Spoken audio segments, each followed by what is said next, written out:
BSP की इस चुनावी जनसभा में इकट्ठा हुए पार्टी के सभी छोटे बड़े पदाधिकारी एवं कार्यकर्तागण, आज आप लोग देश में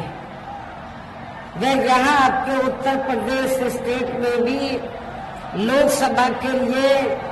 हो रहे आम चुनाव में अपनी पार्टी के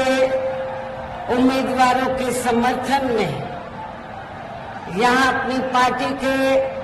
उम्मीदवारों के समर्थन में मुझे सुनने के लिए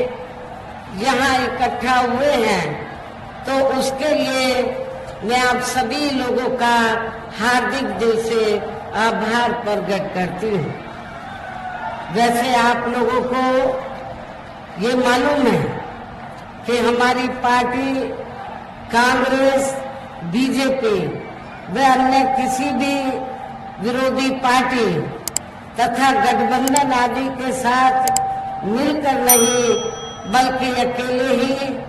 अपनी पार्टी के बलबूते पर पूरी तैयारी व दमदारी के साथ ये चुनाव लड़ रही है। इसके साथ ही हमने टिकट बंटवारे के मामले में भी सर्व समाज के लोगों को उचित भागीदारी दी है, जिनको कामयाब बनाने के लिए अपनी पार्टी के लोग पूरे जी जान से लगे हैं। हालांकि आज यहाँ आपकी इकट्ठा हुई अपार भीड़ व भीड़ के जबरदस्त जोश को भी देखकर अब मुझे भी ये काफी हद तक भरोसा हो गया है कि पिछली बार की तरह इस बार भी आप लोग अपने प्रदेश से यहाँ लोकसभा चुनाव में अपनी पार्टी का बेहतर रिजल्ट जरूर लाएंगे। इसके लिए अब मैं आप लोगों का ध्यान कुछ जरूरी बातों की तरफ दिलाना चाहती हूँ, और इस संबंध में विशेषकर मैं कांग्रेस, बीजेपी व इनके अन्य सभी सहयोगी दलों के बारे में ये कहना चाहूंगी कि आजादी के बाद शुरू में केंद्र व देश के काफी राज्यों में भी ज्यादातर सत्ता यहाँ कांग्रेस पार्टी के हाथों में ही केंद्रित रही है, किंतु इनकी अधिकांश मामलों में रही गलत नीतियों एवं गलत कार्य प्रणाली आदि की वजह से ही फिर इस पार्टी को केंद्र व काफी राज्यों की भी सत्ता से बाहर होना पड़ा है, तथा यही स्थिति इनकी सहयोगी पार्टियों की भी बनी रही है, जिसके कारण ही फिर पिछले कुछ वर्षों से भारतीय जनता पार्टी व इनके सहयोगी दल केंद्र एवं काफी राज्यों की भी सत्ता में काबिज हो गए हैं, लेकिन इनकी भी ज्यादातर रही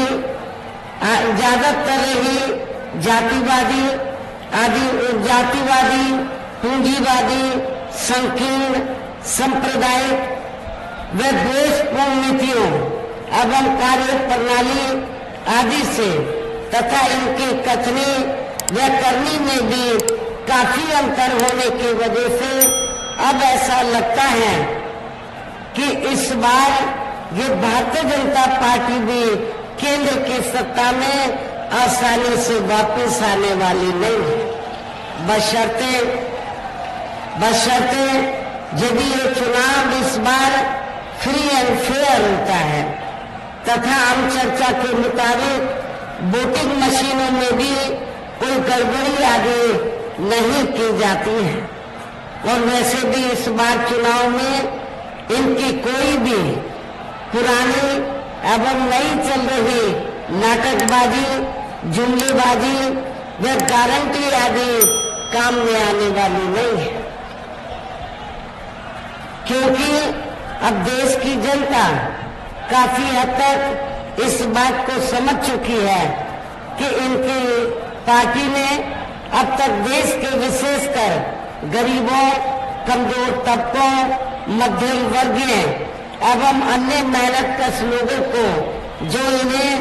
अच्छे दिन दिखाने के असंख्य प्रलोभन भरे वायदे किए हैं तथा अनेकों हवाई व कागजी गारंटी आदि भी दी है, तो उनका जमीनी हकीकत में अभी तक इन्होंने लगभग 1/4 हिस्सा भी कार्य पूरा नहीं किया है, बल्कि इसके स्थान पर इनका ज्यादातर समय व ताकत भी यहाँ इनके अपने चहेते रहे बड़े बड़े पूंजीपतियों एवं धनराशियों को ही ज्यादा से ज्यादा माला माल व धनवान आदि बनाने में तथा उन्हें हर स्तर पर छूट देने व बचाने में ही लगी रही है, जिनके अधिकांश आर्थिक सहयोग से ही ये पार्टी व अन्य पार्टियां भी अपना संगठन चलाती हैं तथा चुनाव आदि भी लड़ाती हैं, जिसका काफी कुछ खुलासा बॉन्ड की आई रिपोर्ट से भी हो जाता है। इस संबंध में वैसे आप लोगों को ये मालूम है कि अभी कुछ दिन पहले माननीय सुप्रीम कोर्ट ने इस मामले को काफी गंभीरता से लेते हुए तो केंद्र की सरकार के ऊपर दबाव बनाया, उनको निर्देशित किया, उनको लिखित नोटिस जारी किया। क्या किया कि आप उस रिपोर्ट का खुलासा करें, तो जिस रिपोर्ट में बॉन्ड की पूरी रिपोर्ट है और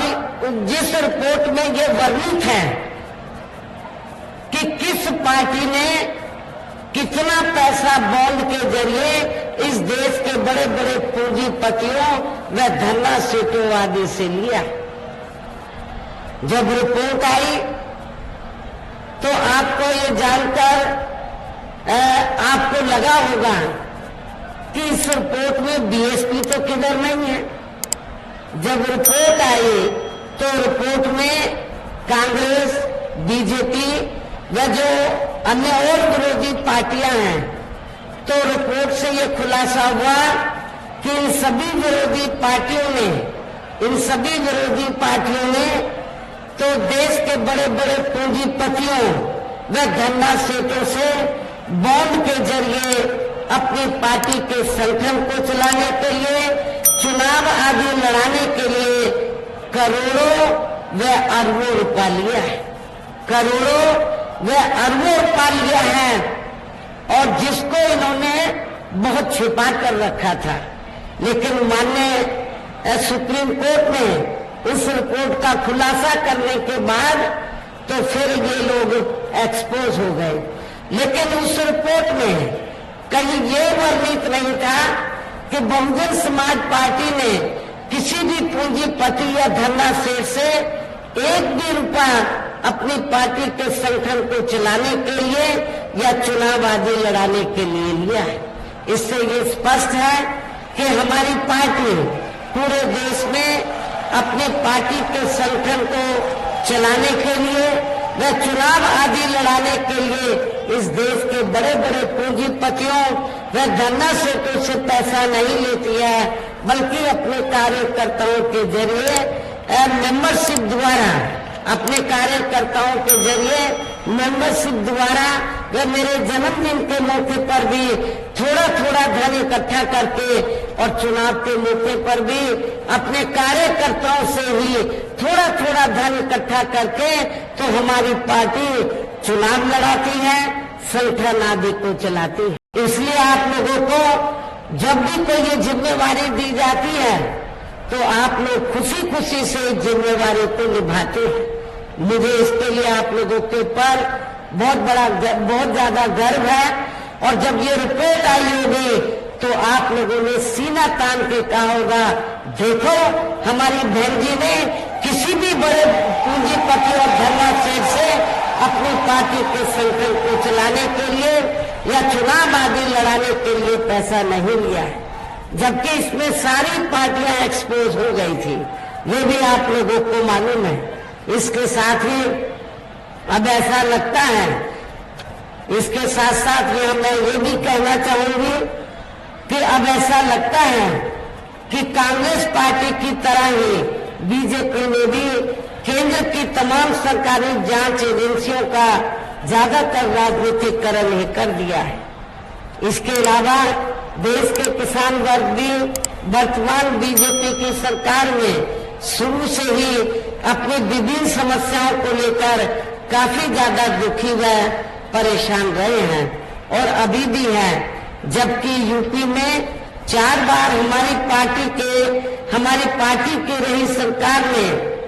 उनके हितों का भी हर स्तर पर विशेष ध्यान रखा है। और आप लोगों को ये मालूम है, जब उत्तर प्रदेश में बीएसपी के नेतृत्व में सरकार बनी तो हमारी पार्टी की सरकार ने तो उत्तर प्रदेश के अंदर जो किसान भाई हैं तो किसानों को खेती करने के लिए समय से तो उनको सुविधाएं दी, सस्ते साधन उपलब्ध कराए और जब उनकी फसल तैयार होकर आई तो उनकी फसल का भी हमारी सरकार ने उचित दाम दिया है, जो अब आपको होता हुआ नजर नहीं आ रहा है। इतना ही नहीं बल्कि केंद्र में पूर्व की रही कांग्रेसी सरकार की तरह ही वर्तमान भाजपा सरकार में भी इनकी जातिवादी, हीन, सांप्रदायिक एवं पूंजीवादी सोच व नीतियों के चलते ही पूरे देश में सर्व समाज में से खासकर गरीबों, दलितों, आदिवासियों, पिछड़े वर्गों, मुस्लिम एवं अन्य धार्मिक अल्पसंख्यक समाज के लोगों का भी पूर्ण रूप से विकास व उत्थान आदि नहीं हो सका है। और इस संदर्भ में वैसे आप लोगों को ये मालूम है कि पूरे देश में यहाँ दलितों, आदिवासियों एवं अन्य पिछड़े वर्गों का सरकारी नौकरियों में वर्षों से अधूरा पड़ा आरक्षण का कोटा भी अभी तक पूरा नहीं भरा गया है। विशेषकर एससी व एसटी वर्गों के सरकारी कर्मचारियों का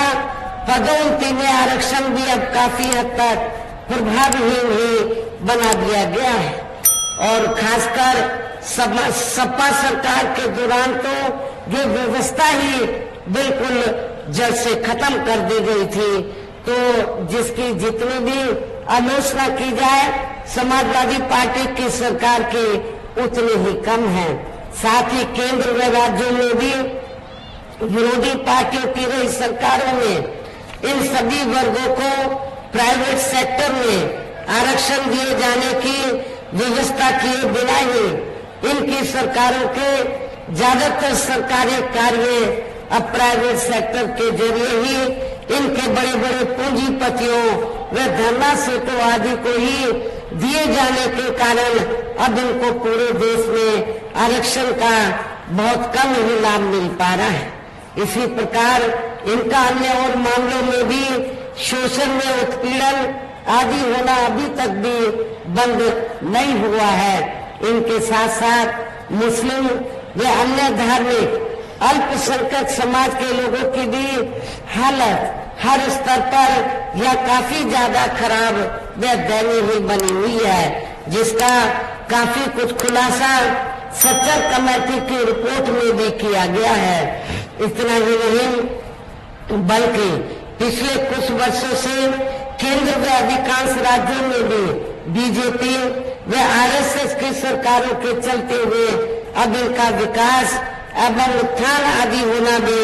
काफी हद तक बंद सही हो गया है। आए दिन इन पर खासकर हिंदुत्व की आड़ में हो रही जनजाति भी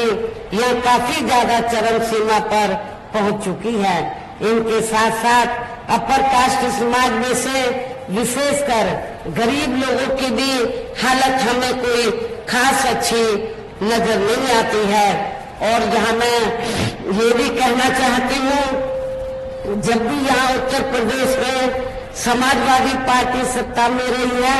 या वर्तमान में भारतीय जनता पार्टी की सरकार चल रही है, लेकिन इन दोनों पार्टियों की सरकारों में जो अपर कास्ट समाज में से जो गरीब लोग हैं वो सभी दुखी रहे हैं। लेकिन जो ब्राह्मण समाज है वो सबसे ज्यादा दुखी रहा है। उनका हर स्तर पर शोषण या उत्पीड़न आदि बड़े पैमाने पर हुआ है। और इतना ही नहीं, अपर कास्ट समाज में से इन दोनों पार्टियों की सरकारों में, सपा व बीजेपी की सरकार में, तो इन अपर कास्ट समाज में से तो केवल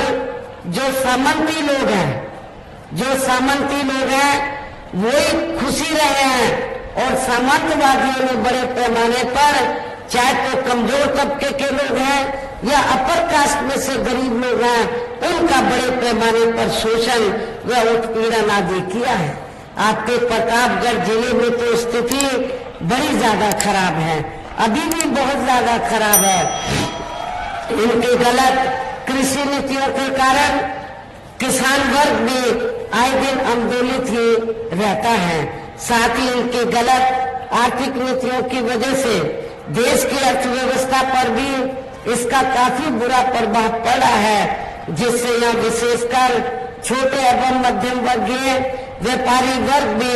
काफी ज्यादा दुखी व परेशान है। और अब केंद्र में पूर्व की रही सरकारों की तरह ही वर्तमान भाजपा सरकार में भी यहाँ पूरे देश में गरीबी, बेरोजगारी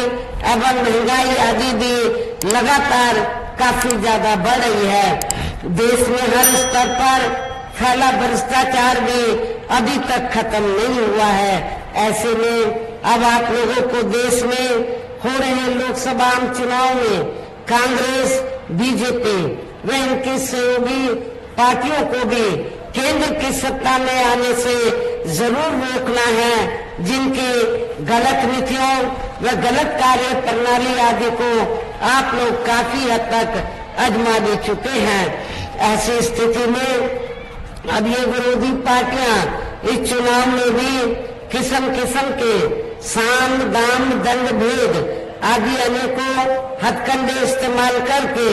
केंद्र की सत्ता में आने की पूरी कोशिश में लगी हैं, जिनसे अपनी पार्टी के लोगों को हर स्तर पर काफी ज्यादा सावधान रहना है। और इस मामले में विरोधी पार्टियां अपने अपने पक्ष में